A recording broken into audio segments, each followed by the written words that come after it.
Hello guys, welcome back to my channel. This is Isha और आज हम देखेंगे 2020 में रिलीज हुई एक हॉरर मूवी जिसका नाम है हिज हाउस। तो चलिए कहानी की शुरुआत करते हैं। कहानी की शुरुआत में हमें अफ्रीका में एक परिवार दिखाया जाता है। उसमें होते हैं बोल, रियाल और उसकी डॉटर न्याया। ये परिवार उनके होमलैंड में हो रही सिविल वॉर से बचने की कोशिश कर रहे होते हैं। ये सब एक बोट के थ्रू समुद्र पार कर ही रहे थे, तभी अचानक से समुद्र की लहरें तेज हो जाती हैं। इसकी वजह से काफी सारे सर्वाइवल्स की डूबने से मौत हो जाती है और कई घायल भी हो जाते हैं। नेक्स्ट सीन में हमें बोल और रियाल दिखाए जाते हैं जो कि बचे हुए सर्वाइवल्स में से थे, पर उनकी लड़की न्याया का अभी भी कुछ पता नहीं चला था और अब उन दोनों ने मान लिया था कि उनकी लड़की अब इस दुनिया में नहीं है। प्रेजेंट टाइम में वे दोनों इंग्लैंड के एक प्रोसेसिंग सेंटर में ठहरे हुए थे। वे पास्ट ईयर से यहीं रह रहे थे। तभी उन्हें सेंटर के जिम में बुलाया जाता है जहाँ 3 गवर्नमेंट वर्कर्स उनका इंतजार कर रहे होते हैं। वर्कर्स उन्हें बताते हैं कि उन दोनों को अब डिटेंशन सेंटर से रिलीज किया जा रहा है और अब उस कपल को टेम्परेरी हाउस दिया जाएगा, पर उन्हें वार्न किया जाता है कि उन पर स्ट्रिक्ट नजर रखी जाएगी और वे घर को छोड़कर कहीं भी नहीं जा सकते। कुछ ही देर में वे कपल फैसिलिटी विया बस के थ्रू घर ले जाए जाते हैं। वहाँ पहुँचते ही उन्हें सोशल वर्कर मिलता है जो उन्हें गाइड करता है। वो कहता है कि उन्हें गवर्नमेंट का शुक्रगुजार होना चाहिए कि उन्हें इतना बड़ा घर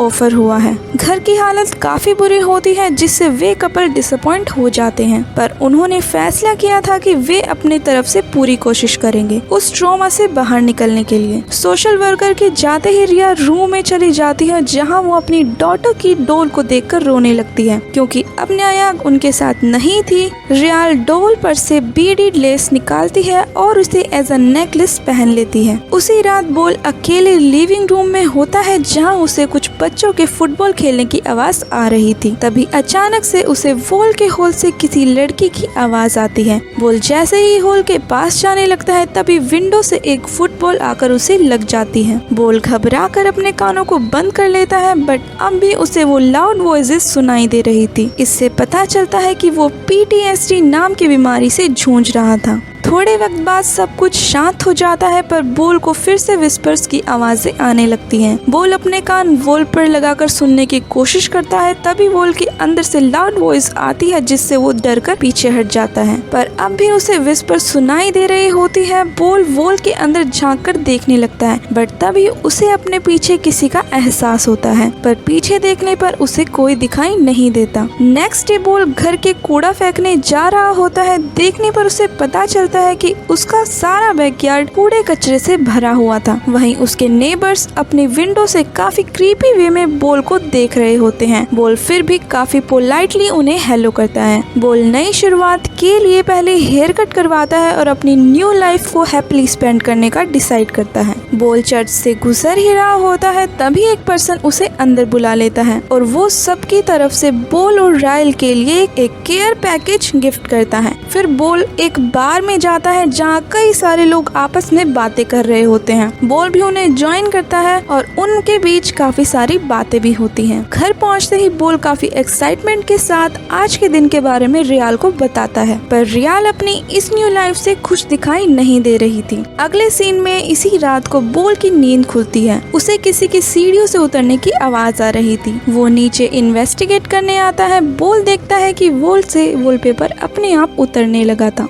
और देखते ही देखते वहाँ एक होल बन जाता है। बोल उस होल के पास जाने लगता है और देखने पर उसे वहाँ एक रस्सी मिलती है और तभी लाइट चली जाती है। बोल रस्सी खींच ही रहा था कि तभी उसके पीछे एक घोस्टली फिगर अपीयर हो जाती है एंड रस्सी फाइनली अपने एंड तक पहुँच जाती है। उसके एंड पर उसकी बेटी न्याया की डॉल अटैच्ड होती है। बोल डर जाता है और अपने चारों तरफ देखने लगता है, पर जैसे ही वो पीछे मुड़ता है वो होल गायब हो जाता है। बोल काफी कंफ्यूज हो जाता है। सारी रात वॉल के वॉलपेपर्स को उतारने में लगा देता है। सीन शिफ्ट होता है जहाँ रियाल की नींद खुलती है। वो घर की हालत देखकर शॉक्ड हो जाती है और वहाँ की सफाई करने लगती है। जैसे ही रियाल क्लोजेट के डोर ओपन करती है उसे अपनी डॉटर का इल्यूजन आता है। वहीं बोल को दिखाया जाता है जो ग्रोसरी स्टोर से कुछ टूल्स लेने आया था ताकि घर को ठीक कर सके। एंड इसी दिन रियाल पहली बार अपने घर से बाहर निकलती है। वो मैप के थ्रू हॉस्पिटल जाने का डिसाइड करती है जो कि उसी सोशल वर्कर ने बनाया था ताकि वो आसानी से हॉस्पिटल जा सके। कुछ ही देर में रियाल को रियलाइज होता है कि वो गुम हो चुकी है। तभी रियाल को वहाँ 3 ब्लैक स्कूल बॉयज दिखते हैं जिनसे वो रास्ता पूछने की कोशिश करती है, पर वे सब उसका मजाक उड़ाने लगते हैं और रियाल वहाँ से चुपचाप चली जाती है। एंड थोड़ी देर में फाइनली अपना चेकअप करवाने के लिए हॉस्पिटल पहुँच जाती है। डॉक्टर रियाल की बॉडी के स्कार को देखकर बात करने लगती है। रियाल बताती है कि जब उसे पता चला कि उसकी फैमिली कसाई है तो उसने खुद को ये स्कार दिए और बताती है कि इसी दौरान उसने अपनी डॉटर को भी खो दिया था। सीन कट होता है और अब रियाल घर पहुंच चुकी थी। तभी वो देखती है कि उसके बैकयार्ड में एक स्कूल गर्ल टॉयलेट कर रही थी। रियाल चुपचाप लिविंग रूम में जाकर फ्लोर पर बैठ जाती है। तभी उसे ग्रोसरी बॉक्स से कुछ एप्पल्स फ्लोर पर गिर जाते हैं। उनमें से एक एप्पल्स जाकर रूम के हॉल के सामने आकर रुक जाता है। रियाल शॉक हो जाती है क्योंकि पहले वॉल पर कोई होल नहीं था। उसी रात जब बोल घर आता है तो रियाल उसका वेलकम करती है। वे दोनों डिनर करने लगते हैं और बोल कहता है कि वो यहाँ बहुत खुश है और उसे लगता है कि उन्हें अपनी फैमिली शुरू कर देनी चाहिए। ये सुनकर रियाल बोल को अपने विलेज के एक पुअर मैन की कहानी सुनाने लगती है जो अपनी गरीबी के कारण चोर बन गया और एक दिन वो घर अफोर्ड करने के लिए रेडी था। उसने एक एपथ AKA अ नाइट विच से घर ले लिया, पर एपथ भी उसके साथ उसी घर में रहने लगा था और उसके घर की दीवारों से विस्पर्स की आवाज आती थी और डेड पीपल्स ने भी उसके घर में रहना शुरू कर दिया था और एपथ जब तक नहीं रुका तब तक उस पर्सन की मौत नहीं हो गई। ये स्टोरी सुनकर बोल नर्वस हो जाता है। तभी रियाल कहती है कि यहाँ भी एक एपथ है जो हमें फॉलो करते हुए इस घर में रहने लगा है। वो कहती है कि उन्हें अब सब कुछ छोड़कर अपना कर्ज चुकाना चाहिए और इस तरह ही उन्हें उनकी डॉटर वापस मिल सकती है। बट ये सब बातें खत्म होते ही उन दोनों में बहस होने लगती है क्योंकि बोल पास्ट में वापस नहीं जाना चाहता था। वो अपने डॉटर की डेथ से मूव ऑन करना चाहता था। उसी रात बोल वॉल से वॉलपेपर उतारने लगता है और तभी पिछले रूम की लाइट्स चली जाती हैं। उसे पिछले रूम से किसी के फुटस्टेप की आवाज आती है। वो जैसे ही इन्वेस्टिगेट करने जाता है तो बोल को और तेज आवाजें सुनाई देने लगती हैं एंड सडनली रूम की कैंडल भी बुझ जाती है। बोल भागकर अपनी फ्लैश लाइट लेता है। जैसे ही रूम के अंदर फ्लैश लाइट से देखता है तो उसे उसकी डॉटर दिखाई देती है। न्यायक बार बार एक ही शब्द मॉम बोल रही थी। बोल के उसके पास जाते ही न्यायक जंप करती है और फ्लोर पर जोर से नाइफ मारकर रूम के कॉर्नर में जाने लगती है और देखते ही देखते वहाँ से डिसअपियर हो जाती है। इन सब के बाद बोल को फिर वही अजीब आवाजें आने लगती है। वो इन सब से काफी घबरा गया था एंड फिर घर से बाहर भाग जाता है। थोड़ी देर में जब बोल घर में एंटर करता है तो उसे उसकी वाइफ सीढ़ियों पर खड़ी मिलती है और कहती है कि उसे पता है कि वो एपथ से बचकर यहाँ आया है। फिर उन दोनों को क्लोजेट से कुछ आवाज आने लगती है। देखने पर उन्हें वहाँ उनकी डॉटर की डॉल दिखाई देती है। बोल को तब रियलाइज होता है कि जितनी भी चीजें वो अपने होमलैंड से लेकर आए हैं वो सब क्रस्ट है। वो डिसाइड करता है कि सारी चीजों को जला देगा इंक्लूडिंग हिज वाइफ नेकलेस, क्योंकि यही एक चीज थी जो उसकी वाइफ को बार बार न्यायक की याद दिला रही थी। नेक्स्ट डे बोल अपने घर की इलेक्ट्रिसिटी ठीक कर देता है। इसका मतलब उन्हें अब और कैंडल्स जलानी नहीं पड़ेगी। जब बोल का काम फिनिश हो जाता है तो वो रियाल को ढूंढने लगता है। रियाल उसे किचन में मिलती है जो कि किसी अनसीन एंटिटी से बात कर रही थी। डिनर करते हुए बोल रियाल से कहता है कि अब हम यहाँ रह रहे हैं तो उसे भी सोसाइटी के साथ घुल मिल जाना चाहिए। वो चाहता है कि वो अपने हॉरिबल पास्ट से मूव ऑन करे और अपनी इस न्यू लाइफ और न्यू कल्चर को हैप्पीली जिए। बोल ये भी कहता है कि वो अपनी इमेजिनरी थिंग्स पर ज्यादा फोकस ना करे। रियाल बोल को बताती है कि उसकी एपथ से बात हुई है और उसने कहा है कि वो उसकी डॉटर को वापस ला सकता है। बोल उसकी बातों पर ध्यान नहीं देता और अपना खाना खाने लगता है। तभी अचानक वो अपने पास में ट्रांसपोर्ट हो जाता है जहाँ वो समुद्र के बीचों बीच बैठा हुआ है और बैकग्राउंड से स्ट्रेंज विस्पर्स आ रही थी। जैसे ही उसकी नजर नीचे जाती है वो सड़ी हुई लाशों को देख पाता है और घबरा कर नीचे गिर जाता है। बट लाशें उसके करीब आ रही होती हैं और तभी वो अपने ड्रीम से बाहर आ जाता है। आँख खुलते ही उसे एक स्केरी फिगर दिखाई देती है, पर लाइट ऑन करते ही वो गायब हो जाती है। उसे उसकी डॉटर की विस्पर सुनाई देने लगती है जो उससे हेल्प मांग रही थी। तभी फ्लोर पर फुटस्टेप अपीयर होने लगते हैं। बोल रूम की लाइट ऑफ कर देता है। जैसे ही वो पीछे मुड़ता है उसे एक स्केरी फिगर दिखाई देती है। वो डर जाता है और जल्दी से लाइट ऑन करता है। अब उसे बहुत सारी आवाजें आने लगी थी जो उससे मदद मांग रही थी। वो जैसे ही दूसरे रूम में जाता है उसे न्यायक दिखाई देती है। अचानक लाइट ऑफ हो जाती है और कई सारे घोस्ट वहाँ अपीयर हो जाते हैं। वे सब बोल के करीब आने लगते हैं। न्यायक तभी आकर बोल की गर्दन पर नाइफ रख देती है। इसी हालत में बोल लाइट ऑन कर देता है और लाइट ऑन करते ही सारे डेड पीपल्स गायब हो जाते हैं। न्यायक भी भागकर वोल के अंदर चली जाती है। बोल काफी फ्रस्ट्रेटेड हो जाता है और एक हैमर लेकर वोल को तोड़ने लगता है। ऑन द नेक्स्ट डे बोल वीकली रिपोर्ट के लिए सोशल वर्कर के ऑफिस जाता है। ऑफिसर्स को बोल की कंडीशन देखकर काफी अजीब लग रहा था क्योंकि उसकी बॉडी से काफी गंदी स्मेल आ रही थी। बोल इंसिस्ट करता है कि वो बिल्कुल ठीक है। तभी बोल टेबल से एक ग्लास उठाकर उसे काफी टाइटली पकड़ लेता है जिससे ग्लास टूट जाता है। ऐसा होते ही बोल ऑफिस से चला जाता है। वहीं घर पर रियाल को उसका नेकलेस वापस मिल जाता है और न्यायक भी होल के थ्रू उसे देख रही थी। वहीं सोशल वर्कर भी घर के इन्वेस्टिगेशन के लिए पहुंच जाते हैं। घर की हालत देखकर वे शॉक्ड हो जाते हैं। उन्हीं की बात करने लगते हैं। माफी मांगता है और प्रॉमिस करता है कि वो जल्द ही घर को रिपेयर कर देगा। बट तभी रियाल रूम में एंटर करती है और विचेस और घोस्ट की बात करने लगती है। सोशल वर्कर सोचते हैं कि रियाल पागल हो चुकी है और वो उसकी बातों पर ध्यान नहीं देते और घर से चले जाते हैं। वो कपल विंडो के थ्रू सोशल वर्कर को जाते हुए देखते हैं। तभी रियाल बोल से कहती है कि उसे वेस्टर्न पीपल से ज्यादा बातें नहीं करनी चाहिए क्योंकि वे हमेशा उन्हें नीचा दिखाते हैं। रियाल कहती है कि वो जल्द ही यहाँ से चली जाएगी। बोल उसे बहुत इंसिस्ट भी करता है कि ये अब उनका घर है और वे ऐसे इसे नहीं छोड़ सकते।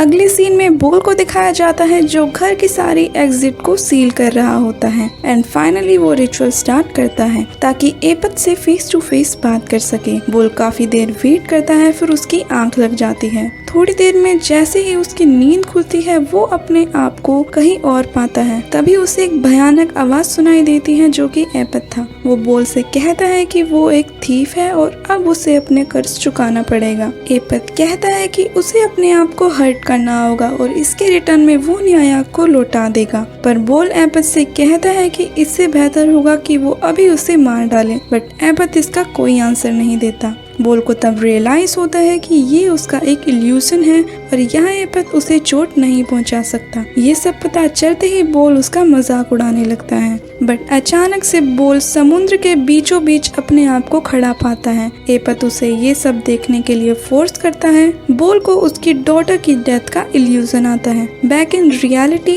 रियाल देखती है कि बोल काफी देर से एक ही जगह बैठा हुआ था और डर के मारे उसने अपनी पैंट में टॉयलेट भी कर दिया था। रियाल को घर से भागने का मौका मिल जाता है और वो डोर के स्क्रू खोलने लगती है। बट तभी बोल को होश आ जाता है और वो रियाल को रोकने की कोशिश करता है। बट रियाल बोल पर हमला कर देती है और बोल किचन के फ्लोर पर गिर जाता है। रियाल वहीं पर उसे लॉक कर देती है। रियाल विंडो को ओपन करके वहाँ से भाग जाती है। भागते हुए रियाल को रियलाइज होता है कि वो अब अपने घर अफ्रीका पहुँच चुकी है। वहीं उसे उसकी फ्रेंड मिलती है। उसे देखते ही रियाल उसे गले लगा लेती है। रियाल की फ्रेंड उसे अंदर ले जाती हैं जहां उसके कई सारे फ्रेंड्स उसका वेलकम करते हैं। रियाल उन सब से मिलकर बहुत खुश थी। रियाल उनसे अपनी नेटिव टंग में बातें भी करती है पर थोड़ी ही देर में वो रोने लगती हैं क्योंकि उसे भी पता था कि ये सब उसका एक सपना है। हमें फ्लैशबैक दिखाया जाता है जहाँ बोल भी उस सेम बिल्डिंग में पहुँच जाता है और वो रियाल को ढूंढने लगता है। बोल फाइनली रियाल को ढूंढ लेता है और उसे संभालने लगता है। तभी बाहर से गन शूट की आवाज आती है। वे दोनों वहाँ से जाने लगते हैं।